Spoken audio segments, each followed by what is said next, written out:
Very good. All right, we've got a full docket, but we've got a couple of items of housekeeping first. Gotten an email from Delegate Member Fowler that she has requested that her House bills 1529 and 1530 be stricken. So, in her request, I would motion. Second. That's before the vote. Do those two in a block.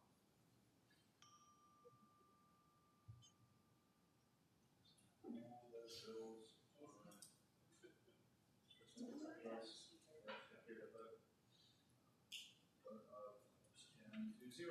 All right. Thank you very much. All right.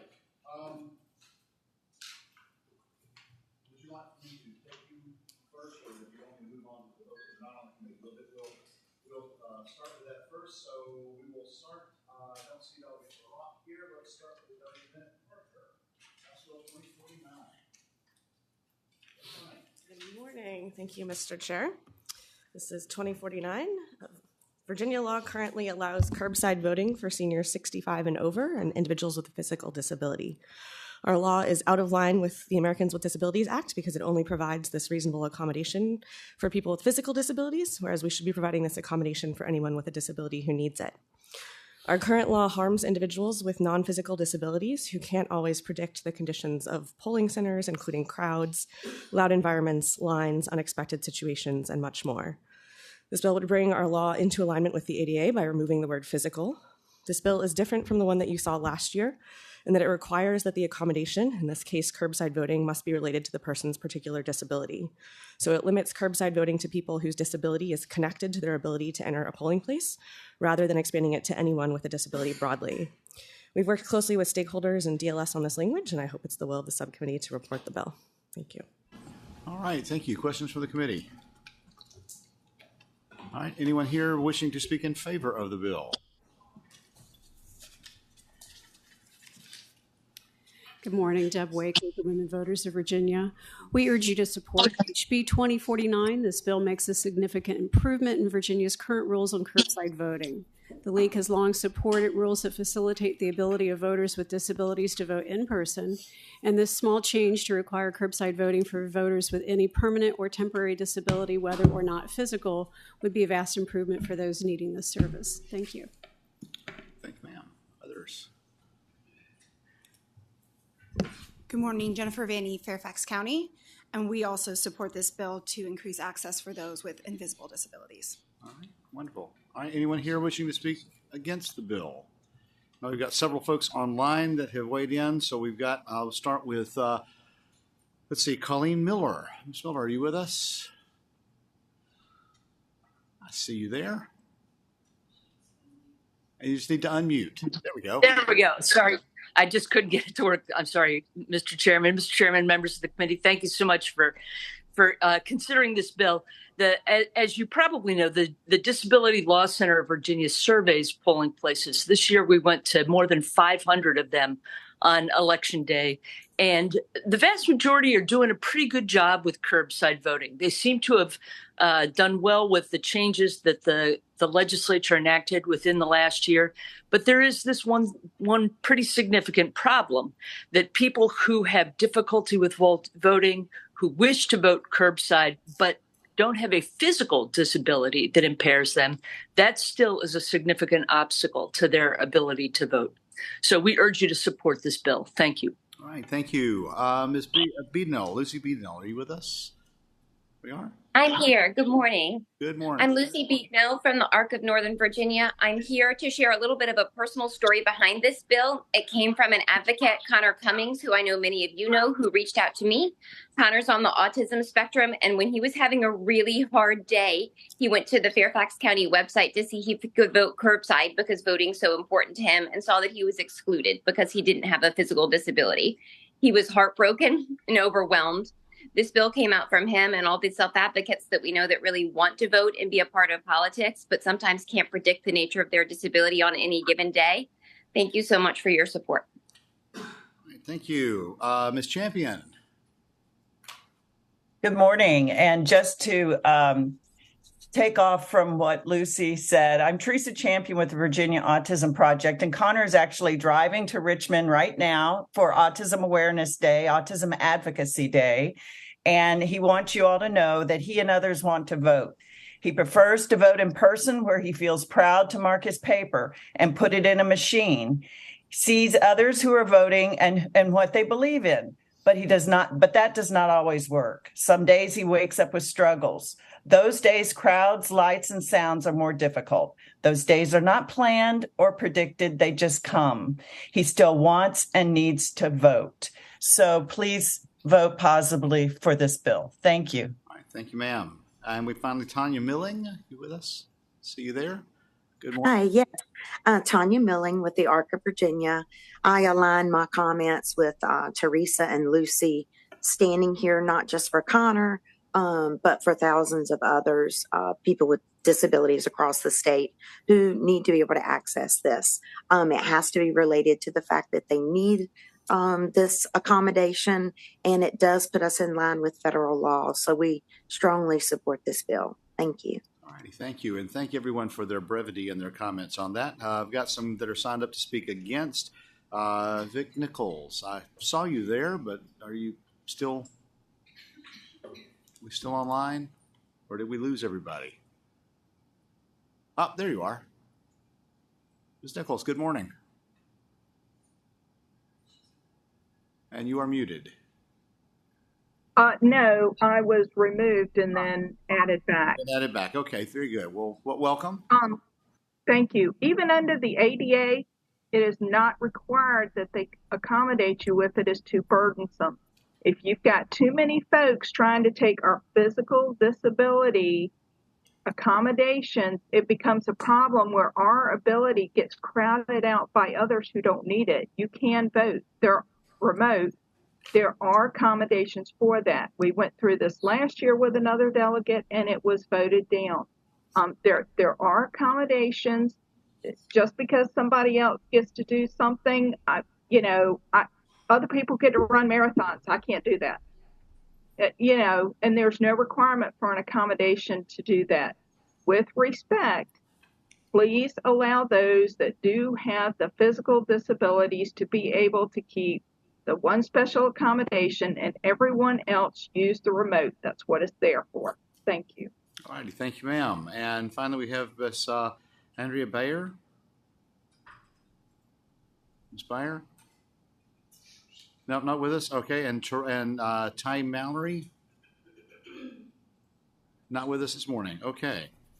I think that's everyone. I'll give you the last word. Thank you, Mr. Chairman. The ADA requires reasonable accommodations to access government services. In this case, voting on Election Day is the government service. I'd reiterate that this would bring us into line with the ADA. It's different than the bill you saw last year. It would provide a meaningful change for people with disabilities, as you heard, to be a part of our democratic process, and I would encourage you to support the bill. Okay. And I apologize. I had seen a request here from Delegate Adams. So, Delegate Adams, you wanted to Thank you, Mr. comment? Chair. I just wanted to make a statement to be very clear that disabilities are diagnoses. They're medical diagnoses, and they cross the spectrum of both physical, emotional, and mental. It includes things like brain injury, autism, and other special needs that don't always present in a physical capacity or an outward-facing capacity. But these are still disabilities. So I want us to be careful about characterizing need and what is not needed. Thank you, Mr. Chair. All right. Thank you very much. All right. Committee operates by motion. Motion and a second to report House Bill 2049. Everyone, please vote on the board.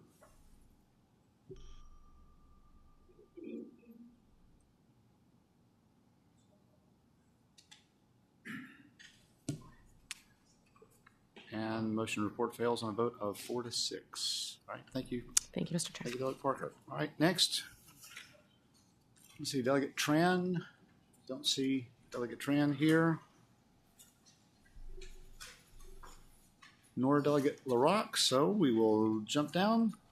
Madam Chair, Delegate Ranson, you have, I believe, 3 for us this morning.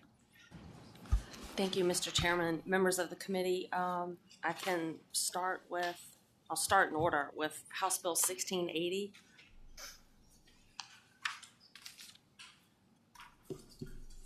And I think I have a substitute for the bill. Is there a substitute? Yeah. Mr. Chair, there is a substitute. It's being posted online now. If we have any difficulties, so we do have paper copies just in case. Okay. You want to tell us the little differences about the substitute from what's been? Certainly. What the substitute does, Mr. Chairman, members of the committee. Actually, I think we've got to move, before we can talk about it, we've got to move the substitute. Second. All right. So we've got down. All in favor, say aye. Aye. Now the substitute's before us. Delegate Manson. Should we wait for the members to receive the substitute so they can read it? That's a radical concept. Wow. Thank you. The substitute was requested by the registrars and also the department. So this is related to same-day registration. We've gone through one election cycle implementing this process. And what we're trying to do is make the process work for the voter, but also the registrar. And what we're asking the department to do is come up with a procedure so that when someone does register on the same day, we have some sort of process in place that the registrar and also the folks that are working the elections has a way that they are handling the registration, but also the ballot at the same time. And right now they are using a provisional ballot. So we want to be able to separate the provisional ballot from the registration and then the actual ballot itself. So you have a provisional ballot, but then you have the same day registration and then the voting ballot. It would also have an affirmation that just states that voter understands what they're doing. They are registering, but they are also voting. And they understand that they have not voted or registered at another place or location. So we want to have a process in place, and that's what the bill does. Okay, thank you. Questions from the committee? Yeah, Delegate Leswich. I want maybe a technical amendment on line 18 after pursuant. Should there be pursuant to this section?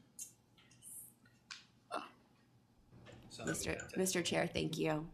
Good catch. All right, so all in favor? Aye. So that as amended. All right. Other questions from the committee? Delegate Adams, is that still you from the last time? Or? No, sir. No, Mr. Chair. Okay. I have a question, Mr. All right. Chair. So I was just looking at the current language in the code that says intentionally voting more than once in an election or making a materially false statement on the form constituents crime of election fraud, which is punishable under Virginia law as a felony and violator sentence up to 10 years in prison or 12 months in jail or fined up to $2,500. So I'm just curious, like, what is the impetus for this and what is wrong with what we have in the language now?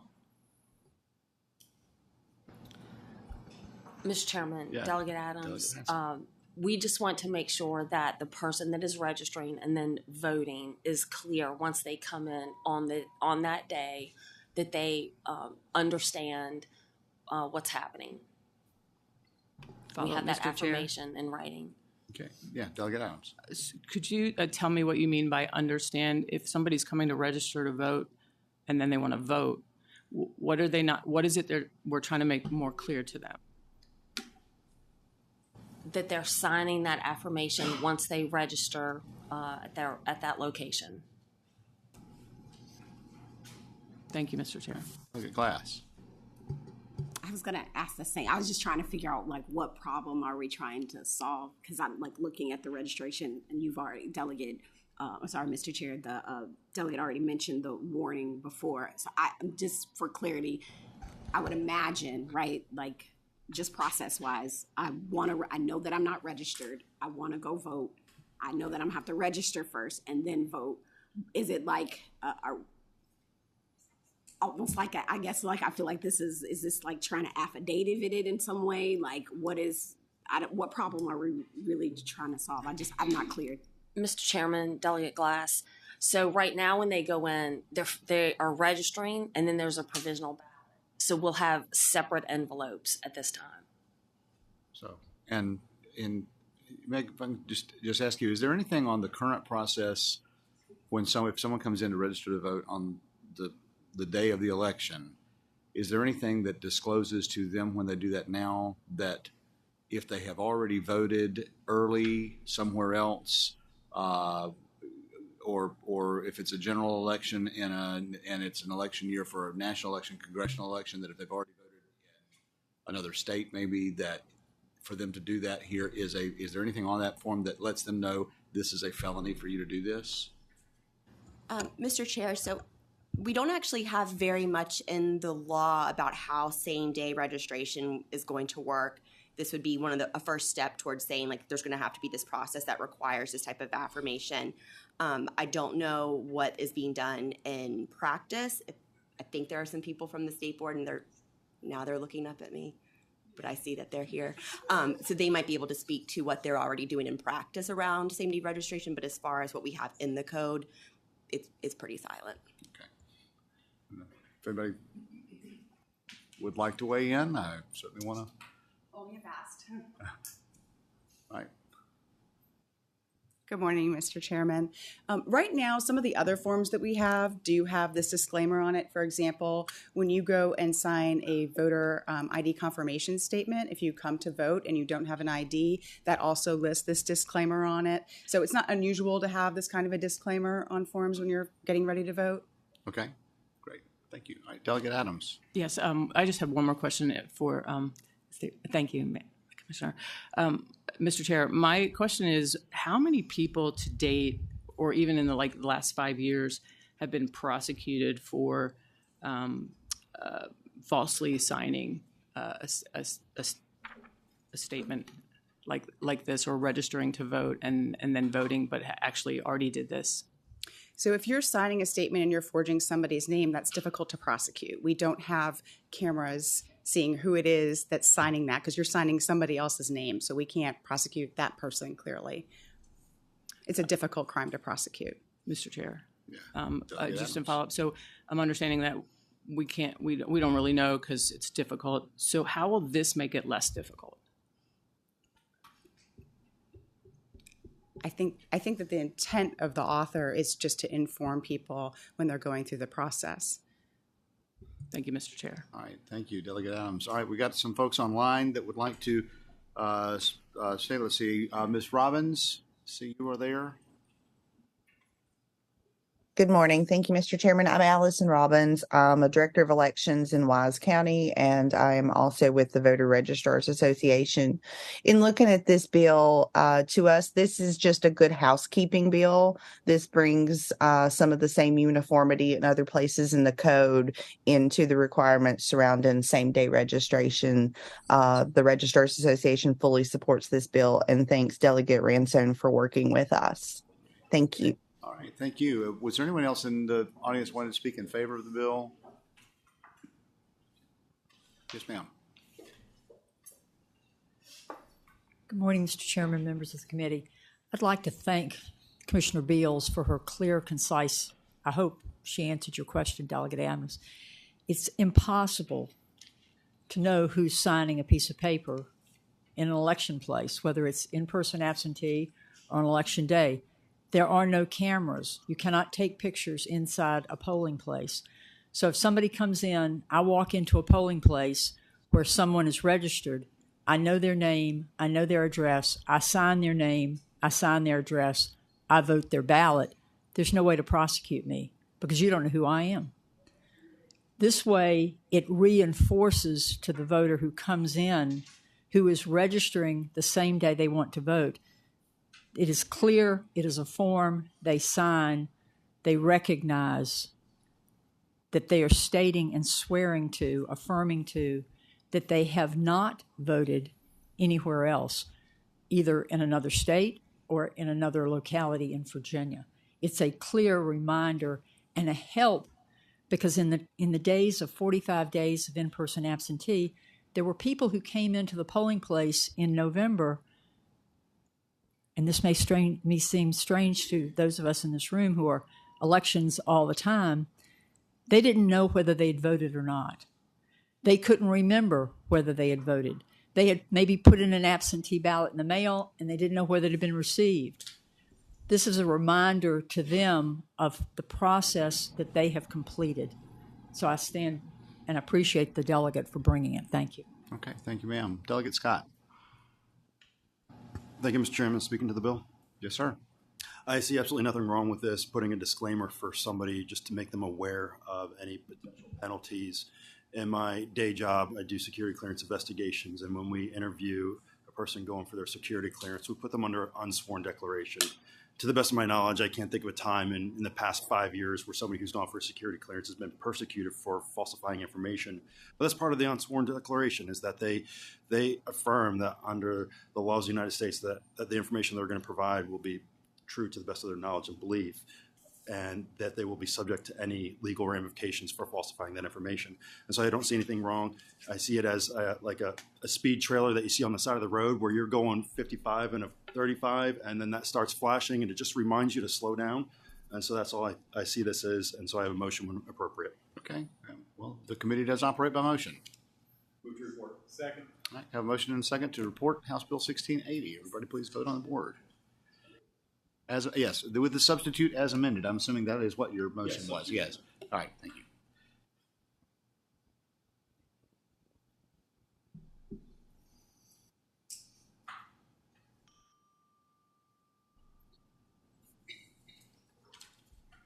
And bill reports a vote of 6-3. All right. 6-4. Very good. All right.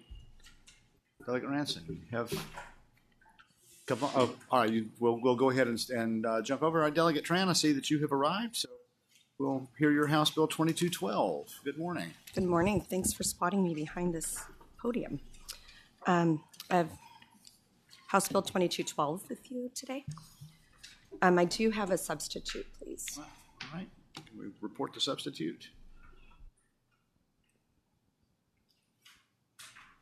2212. Very good. We could have a motion on the substitute. Second, and all in favor? Aye. Substitute is before us. All right. Delegate Tran. Thank you. The substitute and the underlying bill are the same. The difference is that we shift the responsibility for putting information on the web from the State Board of Elections to the Department of Elections, recognizing that the department kind of carries on the day-to-day work around elections and information. But this bill requires the department to provide certain information on its website, translate that information into the languages that meet the threshold within the Virginia Voting Rights Act, which, as you might recall, lines with the Federal Voting Rights Act, and that the department check that translated information for accuracy before every election. Currently, there are only 2 languages that qualify under the Voting Rights Act, which are Spanish and Vietnamese. The department currently voluntarily translates some of its election materials into Spanish, Vietnamese, which are the 2 covered languages, and Korean. And last fall, before the November election, Delegate Alfonso Lopez identified a number of errors on the Department of Elections Spanish translated pages. Some were small, simple typos, but others were significant. They were information that hadn't fully been translated into Spanish. So you had a sentence that was in Spanish with a couple of English words mixed into that text, and that information hadn't been updated and sometimes in several election cycles. So we want to make sure that the information we're providing to our voters is accurate and timely. I look forward to your questions. All right. Questions from the committee? Yes, Mr. Chairman. Yeah. Delegate Reed. Delegate Tran, could you provide a few examples of the things that were not updated in the last election cycle? Sure. On the website? Yeah, 1 second, please. So, for example, there was some information that was 3 years old. The candidate lists and election information in Spanish for military and overseas voters referred to elections from 2020 and 2021. And so that's, I think, one of the glaring errors. And then, you know, the early voting and redistricting information was not included. Websites for campaign filings and candidate bulletins referenced elections from 21 and 19. A number of the links from the Spanish site went to the English pages. And so one of these requirements is if you're linking to a page, you're also translating it. That gives you some examples. Anyone in the audience to speak in favor of the bill? Mr. Chairman, members of the subcommittee, David Bailey speaking on behalf of the Voter Registrars Association of Virginia. We appreciate working with Delegate Tran on the substitute and fully support it. We think the information on the website is essential. More and more people are using websites and looking for information. And this would help ensure that good information is available for the registrars as well as for the general public. Thank you. Thank you. Good morning, Deb Wake, League of Women Voters of Virginia. Many of our members serve as election officers, both on Election Day and during the early voting period, and we help educate voters through Virginia that using the Department of Elections website. And so we think this is a valuable tool that we also direct to. And so for these reasons, we support this bill. Very good. Thank you. Anyone here to speak against the bill? All right, we've got online Ms. Robbins. I see you are here. Good morning. Thank you, Mr. Chairman. Allison Robbins, General Registrar and Director of Elections in Wise County, and we fully support the bill and thank Delegate Tran for working with the registrars. Thank you. Very good. Is there anyone else online? I don't believe that there is. All right. Thank you. All right. Delegate Tran, any last words? No, I hope you will support this bill and make sure that, you know, as required under law, we provide accurate and timely information to all of our voters so they can go and exercise their right to vote. All right. Very good. Thank you. All right. Motion to report and a second. All right. We will put on board.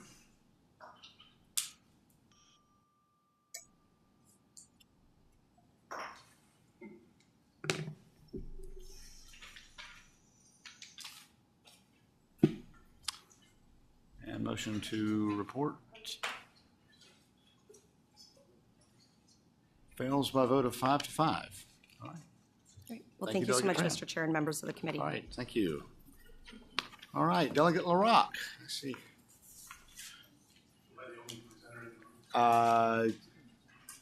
We can, you and the chairman, and we have Delegate Campbell as well. I can jump to, you want to jump?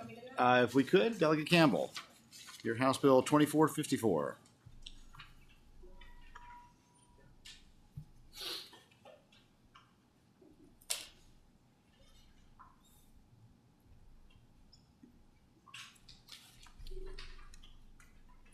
Thank you, Mr. Chair, members of the committee. Today we have before you House Bill 2454. Basically, this is relating to maintaining the voter registration list.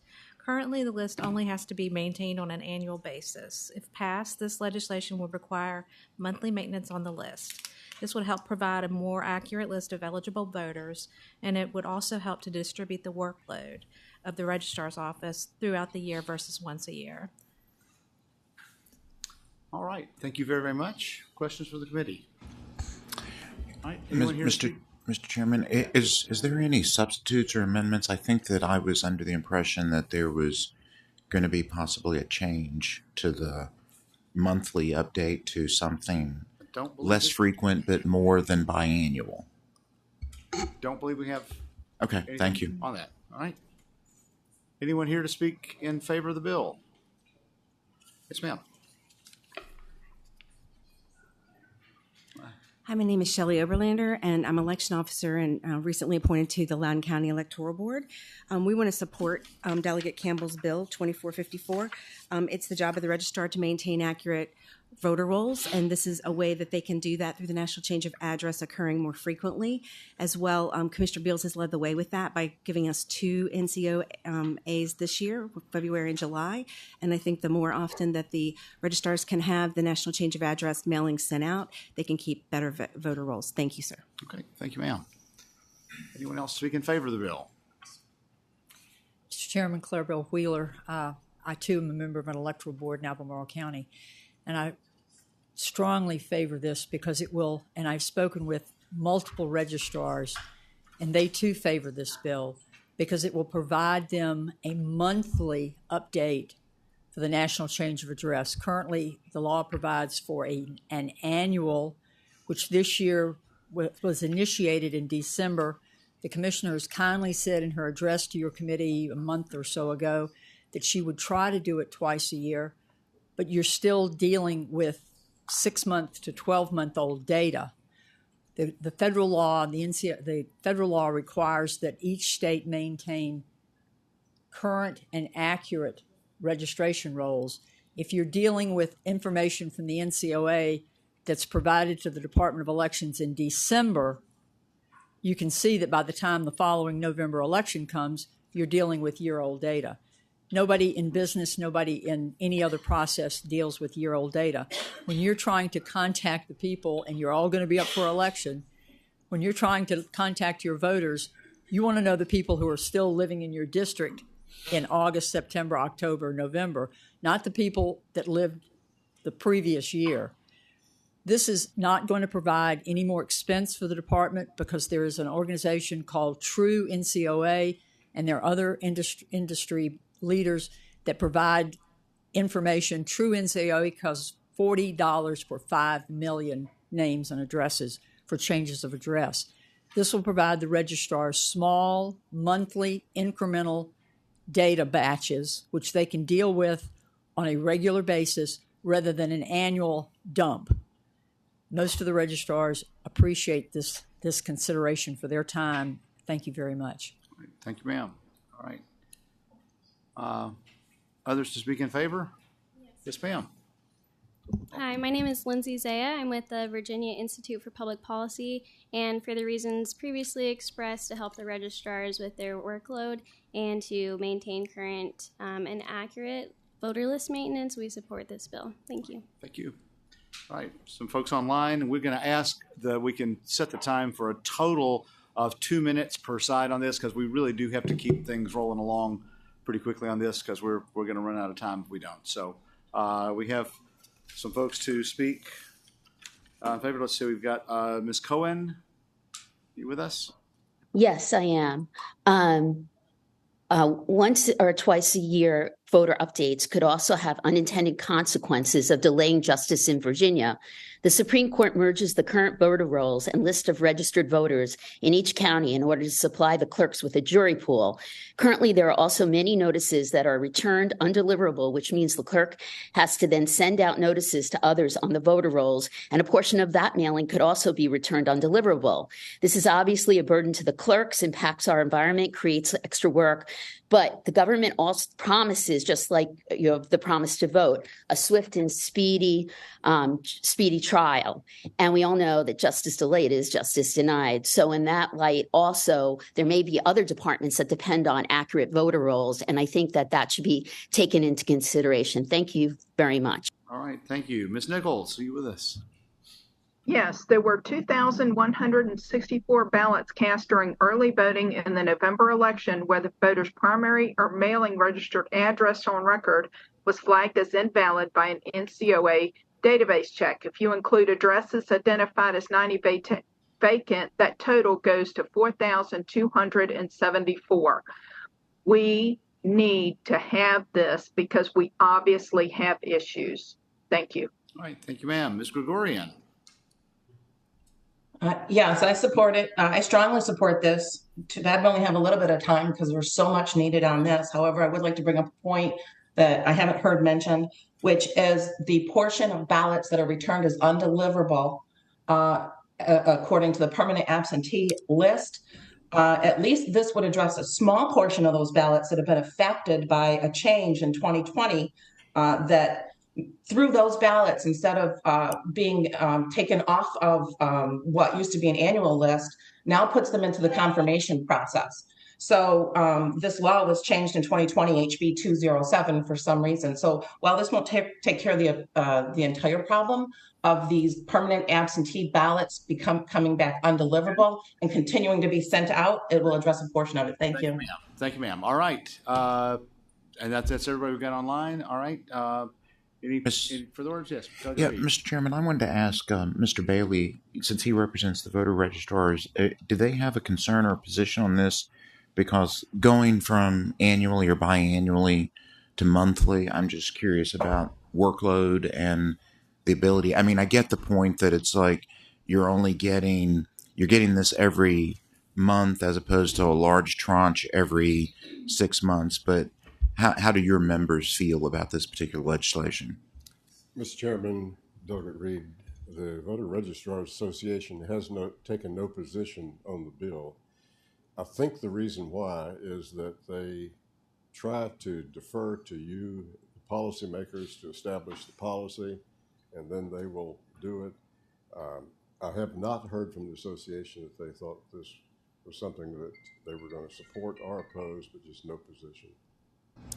Just clarification. So if they thought that it was overburdensome, they would have told you and you would have told us? Yes, sir. Okay, thank you. Okay. All right. Committee operates by motion. Report. Second. Motion and second to report House Bill 2454. Please vote on the board.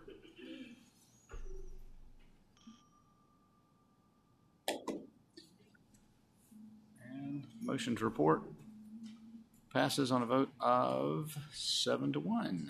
Can I vote affirmative? Actually, Delegate Canada, would you like to be recorded as a yes? She can do it from there. So that'll be 8-1. Very good. Thank you. Sorry about that. Committee will be at ease for just a moment.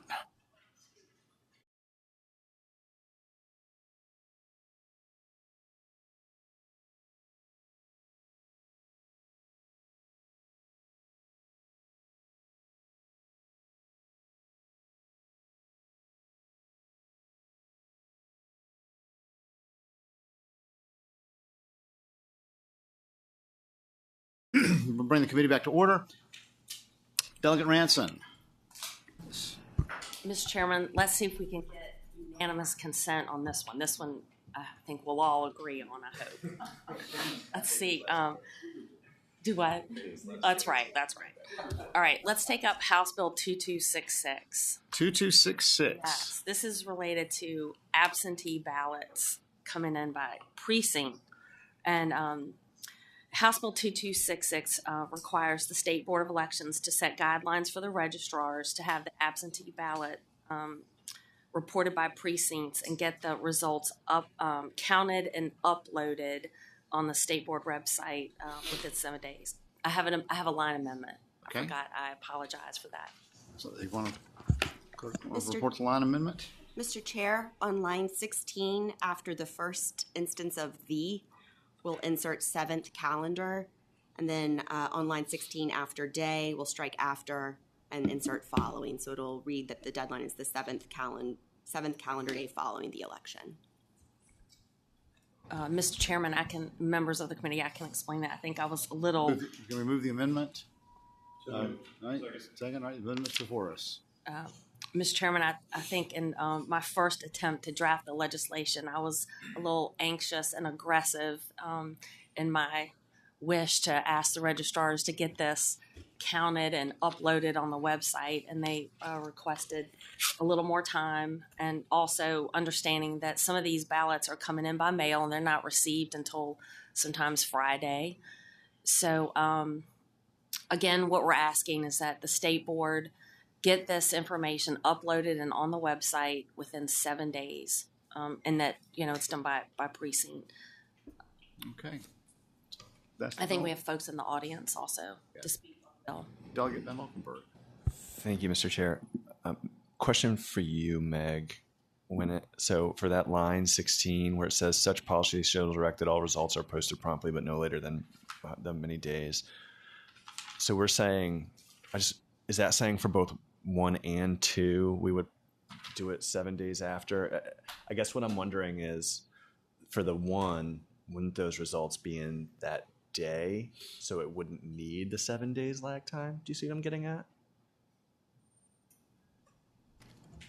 Mr. Chairman, I'm Delegate Van Valkenburg, and Delegate Ransom might be able to speak more appropriately to this, but I believe the intent was out of a concern that this information wasn't actually being posted the same time as the regular election results as being split out.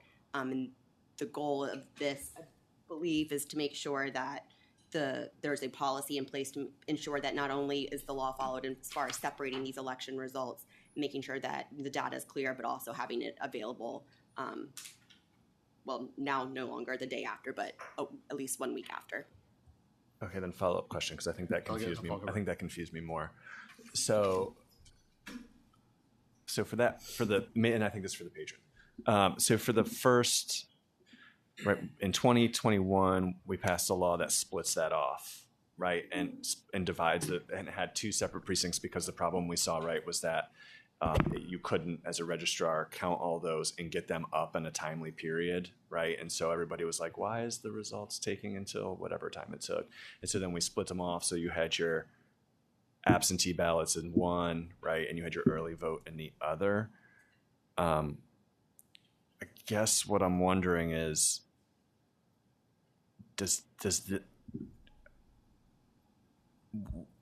are we then saying that we're going to post them later now? Delegate Ransom? Okay. Do you want to? Perhaps we have someone who can phone a friend here. So, good morning again. Mr. Chairman, Delegate Van Valkenburg. So right now what we do is we have 2 different areas of our website. One of them will show results, and it will include absentee, like you said, broken out. We have another section that says absentee by precinct. So the registrars go in and they have to individually enter every cell by precinct for those results. Right. So so your question was, I'm sorry. Yeah. Delegate Van Valkenburg, yeah. So, Mr. Chair, I guess what I'm wondering is that line on 15 and 16, though, is not differentiating. And shouldn't we differentiate? And maybe that's for Meg. I don't know if it's for Meg. Meg says it's not for her. Like, should we differentiate between the precinct and the 7 days? Because I get that, right? To your point, right? That's ambitious to get it in by noon the next day, right? But for the other data, it's actually the opposite of ambitious to get it in by noon the next day, because we have those reports like at 10 o'clock that night, or maybe even before. So you're suggesting that you're now saying that absentee ballots don't have to be in until 7 days after? Is that what your question? Maybe I'm just misreading the number 1. Mr. Chair, if I might ask a clarifying question, and it may be for you or it may be for Delegate Ransone. So I'm trying to understand at a very high level that the election results will still be reported in a timely manner. Absentee ballots, mail-in absentee ballots, those will be reported. And then within 7 days later, the information will then be separated by precincts. So the results should then, for the 20 precincts in a particular House of Delegates seat, should all then add back up to the original macro number that was reported on election night. So on election night, Mr. Chairman, Delegate Reed, on election night, you're going to receive your election day results, and those are going to be in your precincts. And you're also going to have your cap. So when we talk about reporting absentee results by precinct, we're taking the absentee votes and we're breaking them down to tell people where those voters came from, what precincts they came from. So election day results by precinct will already be there. This is just how we're breaking down the cap and giving you more detail. That's what we're talking about being available 7 days after. Okay. Let me ask Meg, if I could, what would change if we were to, on line 15, strike the period after Virginia and everything on that line through R, so that it would read are reported by precinct and according with the section of the Code of Virginia, shall be posted actually through R promptly, comma, but no later than noon on the 7th day after the election, so that it would just be reflective of that second Romanette. Mr. Chairman, I don't believe that's how the court would interpret it if we struck that period and then tried to blend it in. I think that they would, the last clause, the results are being posted promptly, would qualify both Romanet 1 and Romanet 2. Sometimes my absence of a law degree really does come clearly out. So I'm glad you've got one. So, all right. Well, then can I? Yeah, Delegate Van Valkenburg. Thank you, Mr. So I think what's bungling me up is it says the results of absentee ballots cast early in person are reported separately from mailed absentee ballots, which we separated out in 2021, right? So those early in-person votes are one separate precinct, which are done and counted by, I forget, we have it in the law. I forget when they can start counting them early. They're done by, they're technically, they should be pretty much counted by the time the election day is over, right? And then we have that second bucket, which is the mailed in ballots, which can go until the Friday of noon after the election, right? Which is where you need that time after the election, right? And then there's the third piece to this, which is the by precinct, right? So as I see it, there's like three components, right? And components 2 and 3 make sense for the 7 days, but piece 1 doesn't. And what I'm trying to understand is, would we then be saying you can't report piece 1 until 7 days after? Because that would not be helpful, right? Whereas the other two, like, does that make sense? Mr. Chairman? Yeah, Delegate Ransom. Do you want to pass by and us work on this and bring it to full? Just bring it to full. If that way we can and do I'll that. work on it with Delegate Van Valkenburg. Right, because I think everybody's sort of getting the feeling everybody likes this plan, as you said. We can do that. So, all right, then without, or I mean, we can do that either way because it will stay in there. Mr. Chairman, wouldn't the motion be to report with the understanding they would work on an amendment for full? I don't think it really matters either way. We can do either one, and I'll leave it with Delegate Ransom's prerogative, which she would prefer us to do, since she is the chairman of the full committee. So why don't we just? She can bring that up at any point. So why don't we just pass by for the day without objection, and we'll let you guys work that up. So all right. So that bill is by for the day, and so pardon. She'll pull it up in full. Right. She'll just pull it up in full. So we'll dock that for full. So all right. Very good. And now we've got House Bill 1793, Delegate Ransom.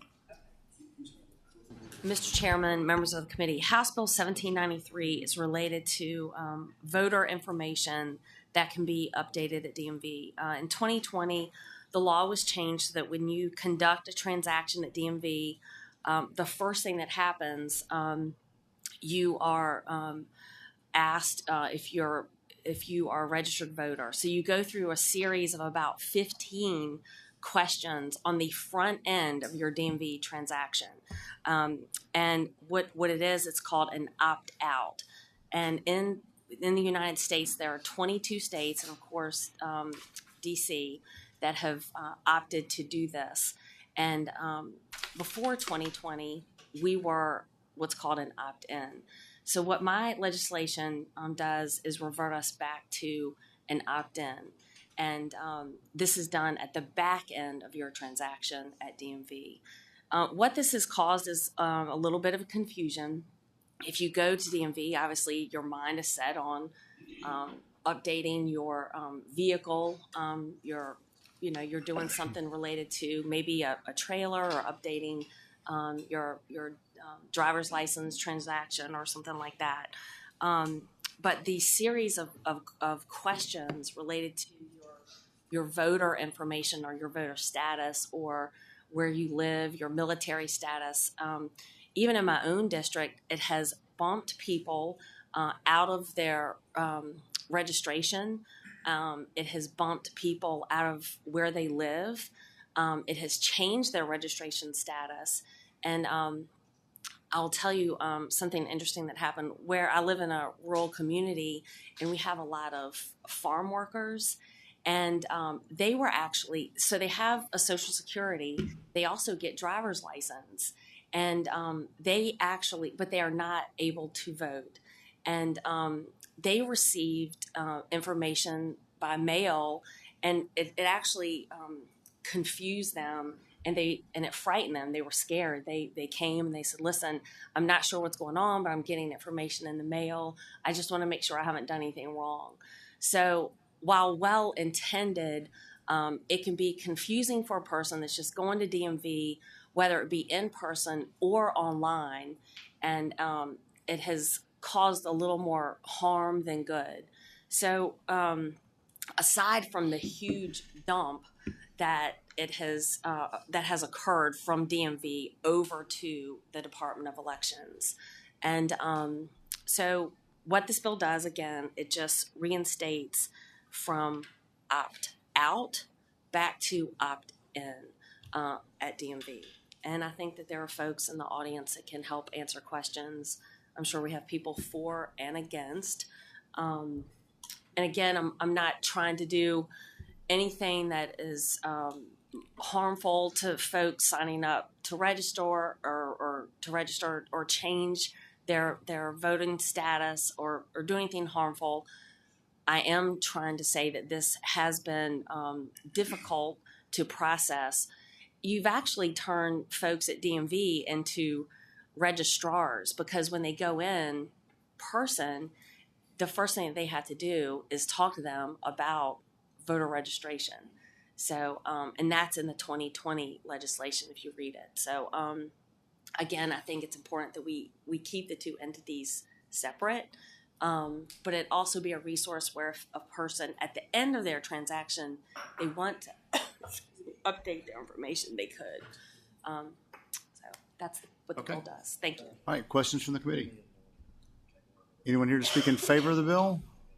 Yes, ma'am. Hello again. My name is Shelley Oberlander. I'm from Loudoun County. I've been an election officer and currently appointed to the Electoral Board. So I am in support of Delegate Ransone's bill 1793. No one should be opted into anything without them intentionally knowing and understanding what they're opting in for. This become even more problematic if I think for immigrants who are here trying to get themselves established, get a driver's license, and they're possibly opting in for something if they're not a citizen that could be a felony for them or a potential felony. So I think it's a disservice to our immigrants to automatically opt people in, and I think that you should allow people to intentionally choose to register to vote. So I'm in support of this bill. Thank you. All right. Mr. Chairman, members of the committee, Clarabelle Wheeler, I too am an electoral board member, and I do support this bill because I think it offers clarity to our voters. I have spoken in the past 2 years since the law was changed for the opt out as opposed to opting in to well-respected registrars who shall remain nameless, and 3 well-respected electoral board members who went to the DMV to update their driver's license or register a car, and their registered voter address got changed, and they didn't know it. The registrars knew it when it showed up in their hopper. But this bill will help make it clear to voters who go into the DMV to register a car or truck at a farm in Bath County but live in Chesapeake. Their registration won't get automatically changed to Bath County because they have to actively ask for their registration. And certainly people who don't want to be registered to vote should ask to register to vote. I think this is a wonderful bill, and it offers clarity for both the registrars and the voters. All right, anyone speaking in opposition to the bill?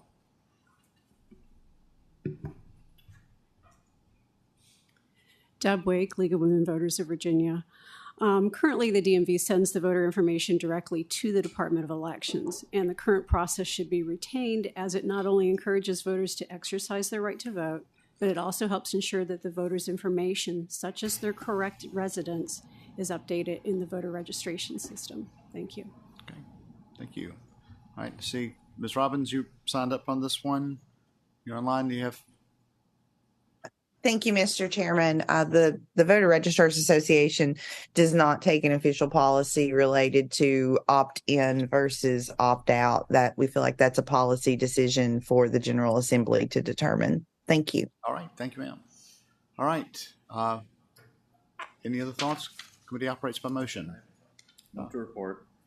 Have them. Yeah, Delegate Van Valkenburg. You. Speaking to the motion, Mr. Chair. Absolutely. Thank you. Mr. Chair, it strikes me that if you were a viewer and you only watch this subcommittee 1 hour a week, every week, you would think that Virginia is a failing democracy rather than a democracy that's run a series of high turnout elections very successfully and safely in the last couple of years. And it also strikes me that we're saying that we should overturn a series of policies, including this one, because of anecdotal problems with the policy versus actually providing data that shows it doesn't work as well, or it works poorly than what came before it. Why don't we just, if we have some problems with the DMV, fix those problems instead, so that we're still making sure that people can register to vote or as easily as possible. So it strikes me, I would hope that we do not report this measure. I think it's been successful. I think it's helped promote high turnout elections that have worked smoothly. And I think that our democracy here in Virginia is working very well. So thank you, Mr. Chair. Thank you. We have a motion to report and a second. People will vote on the board.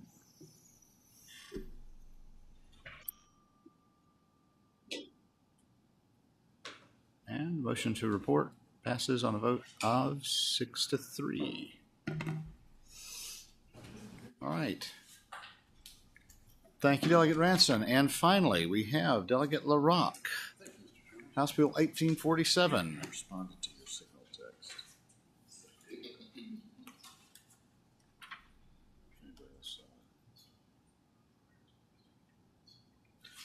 That would be a no.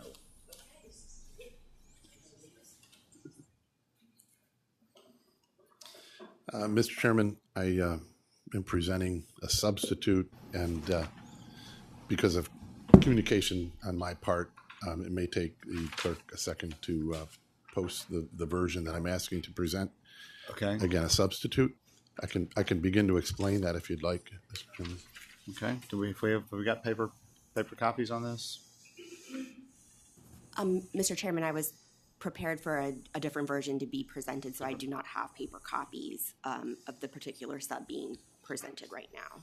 Okay. Is it available online? It should be soon. I just hit send, and there might be a slight delay for because of LIS. Doug, Ron, if I am understanding what is happening here, I think there's going to be a lot of discussion that's going to go on this, and we are running out of time for this committee. And so I'm going to ask if the chairman would allow. We're going to let this one go by for the day, and if you can get this worked out, we have that ready for. Mr. Chairman, buy for the day means buy for the year. Just to be clear, if I may. It would perhaps that would be up to the chairman's prerogative, but I think if there are changes other than what's reported here, I'm not sure we can get this up fast enough to do that. Well, in as much as I could explain it in the time that it would take to post it, would the chairman object to me explaining the bill?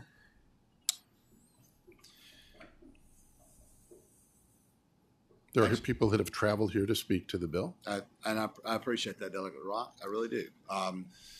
Mr. Chairman, part of the reason for this, we'll call it some misinformation, is I was informed that there was opposition on the part of registrars. When I checked with the registrars to confirm whether that was accurate or not, I found that it was not. So, apparently wires have gotten crossed, and I'd like to present a bill that I think is a meaningful, worthwhile bill. And you know what? All right, go ahead, present your bill. Thank you, Chairman, and Uber Chair as well. A very simple bill. It began as an omnibus bill dealing with many of the other measures that I'm sure this committee has heard. And in the interest of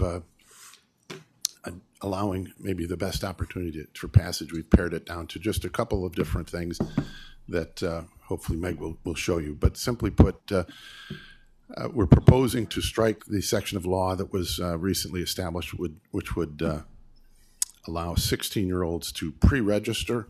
And the simple reason for that is we'd like to have people register when they're ready, able, and prepared to vote, and register at the address that is current at the time that the person comes of age. That's the simple part. The second part, Mr. Chairman, relates to perhaps enabling the Board of Elections to employ what would be called a batch comparison method to checking the results of an election, to use that as qualify that as a form of risk limiting audit. I think that the main benefit of that, aside from just the ability to, on a small level, a local level, check results that have been submitted based on machine tabulations, is that it would, I think, restore voter confidence. And risk limiting audits, no doubt, are for the purpose of instilling voter confidence. I have I won't read the whole statement here, but I just recently reread a statement that was put forward by Republican leadership, including Delegate Lefkowitz, then Majority Leader Gilbert, Delegate Byron, and Senator Steve Newman, criticizing the risk limiting audit that uses a very small portion of the election results and presents that as an overall verification, when in fact it's only verifying that a few voting machines were accurate, not entirely representative of the not a really true and accurate audit by any standard. So this bill is, as it relates to risk limiting audits, is completely permissive. It changes the language so as to allow the Board of Elections to put in motion a batch count, which, as I understand it, would be a precinct level count of ballots that would be compared against a machine to verify its accuracy or find out if it was not accurate. And basically identify it as a method that could be used at the local level at the discretion of a registrar if the same sort of verification would be beneficial in the eyes of the local registrar. So again, completely permissive, introducing and hopefully clarifying that this genuinely significant type of audit procedure would be allowed, and I think is probably the best explanation I can give. I think there are people who've dug into this much deeper than I that are here to represent what they would see as the benefits of this bill. Okay. All right, questions from the committee? Seeing none, does anyone here to speak in favor of this bill? Shelley Oberlander. I've been an election officer, and I am currently on the Loudoun County Electoral Board. I ask you to please pass this bill, HB 1847. As you all know, risk limiting audits are allowed in Virginia, and there are three methods for a risk limiting audit. After the November 2022 election, the previous bipartisan Loudoun County Electoral Board unanimously voted to request a risk limiting audit of 2 contested races using the batch comparison method. This method of the batch comparison method would allow several randomly selected batches of ballots to be hand counted and compared to the corresponding voting machine tabulation tape results. A batch of ballots could be ballots in a precinct, ballots tied to an early vote thumb drive, or a batch of ballots from the high-speed scanner. The Loudoun Electoral Board and Election Office was ready to conduct this audit. However, the audit request was denied by the State Board of Elections on 2 points. One, the State Board of Elections currently only allows the ballot polling method for a risk-limiting audit.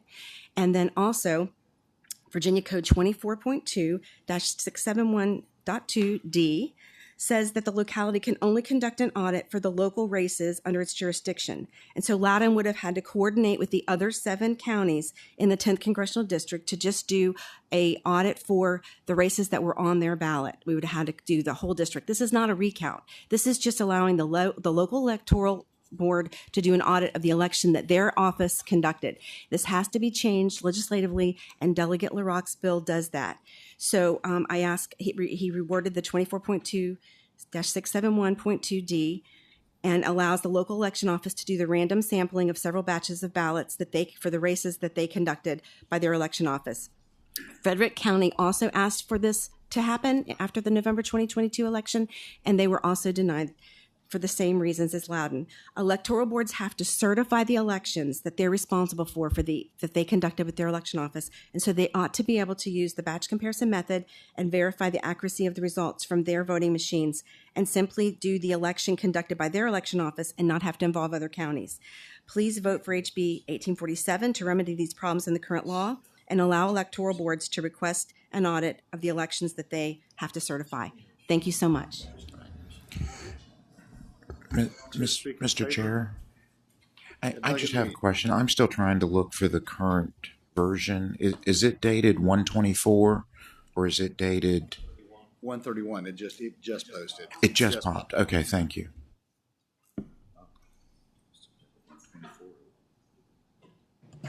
The date at the top, Mr. Chairman, that says 124 is because of when I ran the print committee step, which is all behind the scenes, and it just does a timestamp. So this was prepared for last week, and it was offered today. So. Very good. All right. All right, so we have anyone else to speak in favor of the bill? Quickly. Yes. Thank you, ma'am. Again, Mr. Chairman, members of the committee, this is a bill to clarify how votes are counted. There, as you are all aware, a lot of many questions by many people about how our machines work.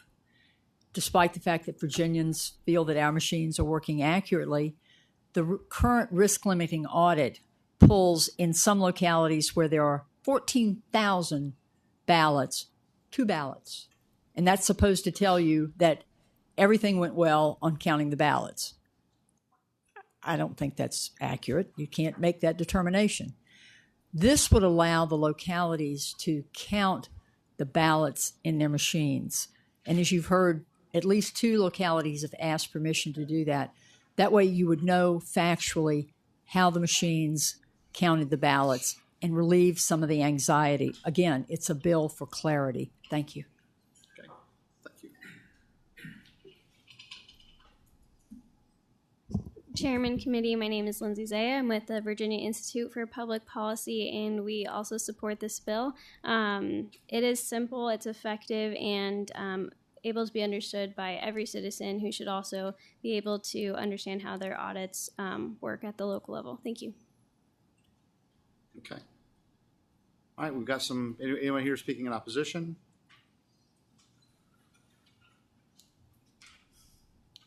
Deb Wake, League of Women Voters of Virginia.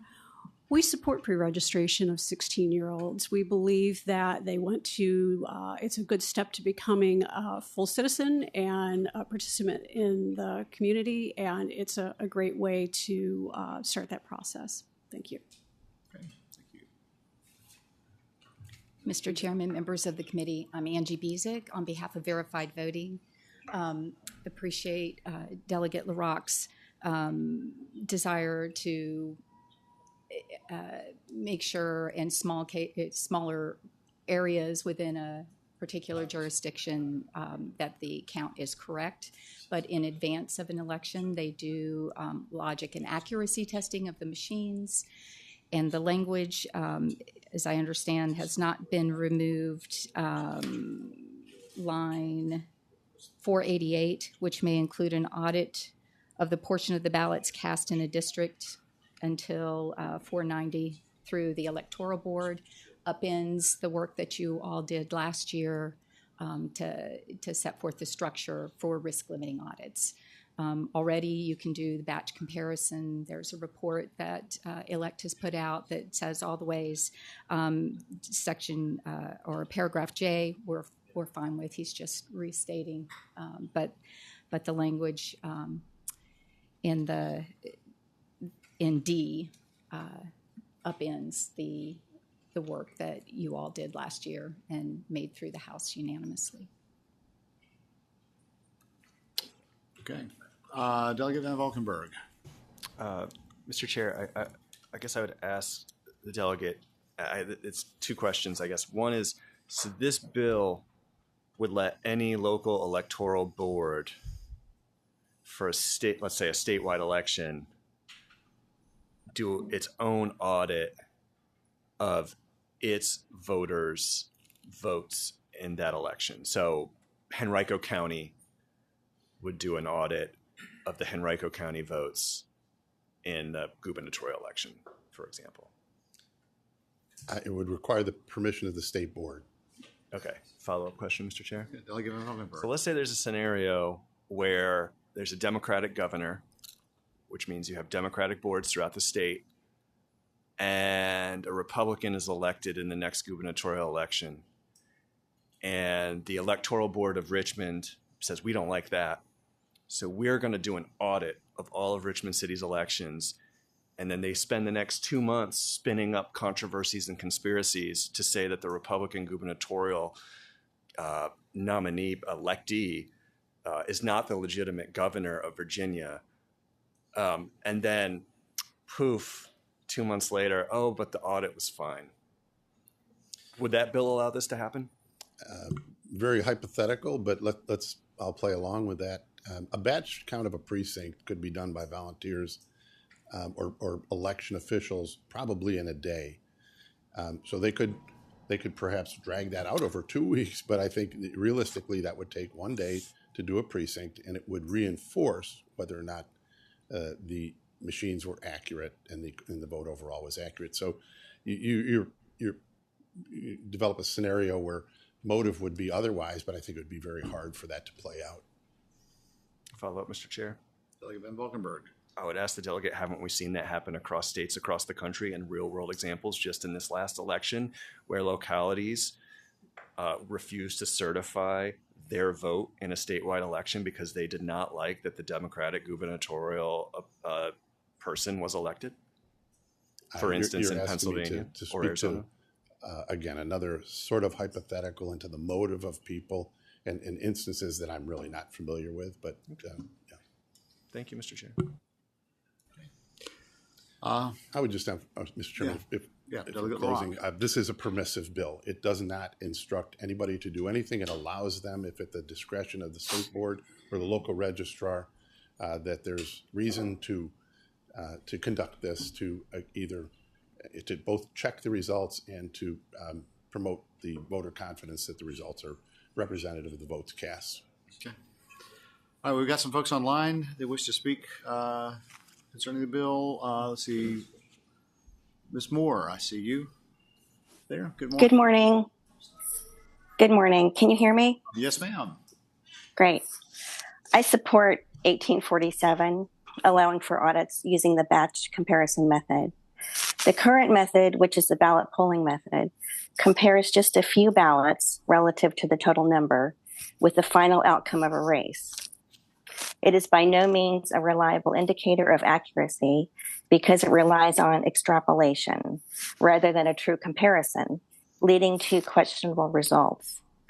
The batch comparison method, by contrast, is a thorough and complete comparison of actual ballots to the machine tabulation results. In a straightforward way, it ensures that ballots voted match the machine results. To conduct a serious audit and instill voter confidence in both the machines and in any logic and accuracy tests, the batch comparison method should be used.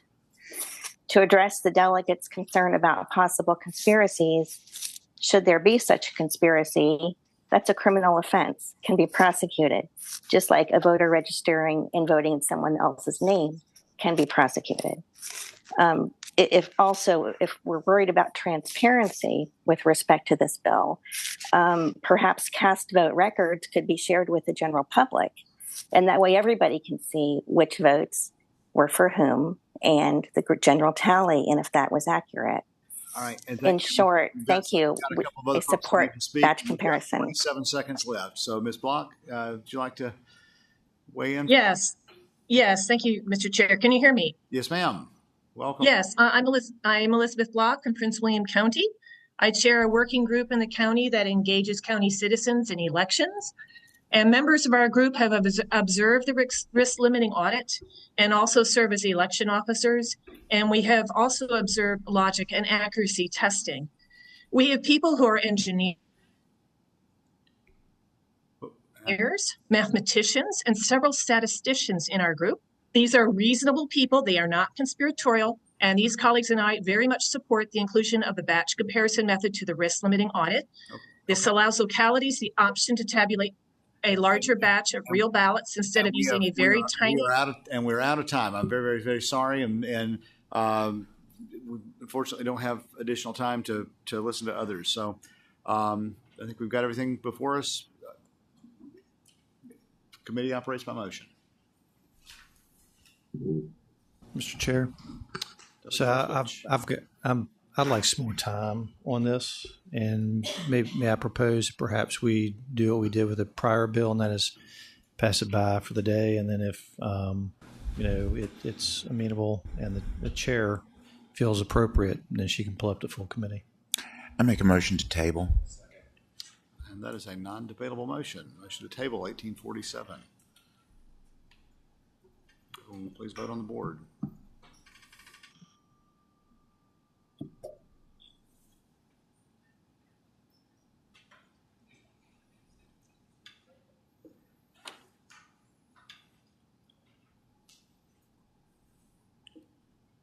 Motion to table House Bill 1847 fails on a vote of 3-5. So we have a substitute motion. I'll renew my motion. Yeah. I'll withdraw my motion. Delegate Adams. I'll renew my motion. Yeah, my understanding of the posture would be the substitute motion fails, then we return to the motion to pass by. Motion to pass by. And I would second that motion to allow further discussion on the batch. All right. So we have a motion to pass by. All in favor say aye. Aye. All right. That motion's passed. Bill is passed by. All right. Thank you, Thank Mr. you, Delegate Chairman, Rob. members of the committee. Members of the committee, this concludes our docket for this morning. Thank you very much for your service. The committee is adjourned.